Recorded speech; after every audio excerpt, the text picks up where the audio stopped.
SIP શરૂ કરો. આ ઇન્વેસ્ટિંગ સંબંધિત સૌથી સામાન્ય સલાહોમાંથી એક છે જે તમે વારંવાર સાંભળશો. પણ એસઆઈપી ખરેખર શું છે? ચાલો તેને સરળ શબ્દોમાં સમજીએ. એસઆઈપી એટલે સિસ્ટમેટિક ઇન્વેસ્ટમેન્ટ પ્લાન, જે મ્યુચ્યુઅલ ફંડમાં એક નિશ્ચિત રકમને નિયમિત અંતરે, સામાન્ય રીતે દર મહિને રોકાણ કરવાની પદ્ધતિ છે. એક સાથે મોટી રકમ રોકાણ કરવા કરતાં તમે તમારા રોકાણને અલગ અલગ તારીખોમાં વહેંચો છો. એકવાર એસઆઈપી શરૂ થઈ જાય પછી તમે પસંદ કરેલી રકમ તમારા નક્કી કરેલા શેડ્યુલ મુજબ આપમેળે ઇન્વેસ્ટ થતી રહે છે.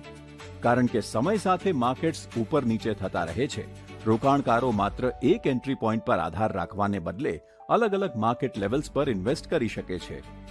ઘણા રોકાણકારો એસઆઈપીનો ઉપયોગ કરે છે કારણ કે આ પ્રક્રિયા સરળ, સ્ટ્રક્ચર્ડ અને લાંબા સમય સુધી ચાલુ રાખવા માટે અનુકૂળ છે. એસઆઈપી માર્કેટ રિસ્ક દૂર કરતી નથી અને રિટર્ન્સની કોઈ ગેરંટી આપતી નથી.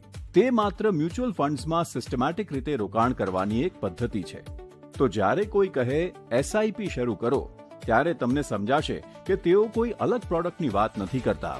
તેઓ મ્યુચ્યુઅલ ફંડ્સમાં પ્રી-ડિફાઇન્ડ શેડ્યુલ દ્વારા રોકાણ કરવાની રીત વિશે વાત કરે છે. દરેક ઇન્વેસ્ટિંગ જર્નીની શરૂઆત એક પ્રથમ પગલાંથી થાય છે. મ્યુચ્યુઅલ ફંડમાંના રોકાણો બજારના જોખમોને આધીન છે. સ્કીમ સંબંધિત બધા જ દસ્તાવેજો કાળજીપૂર્વક વાંચો.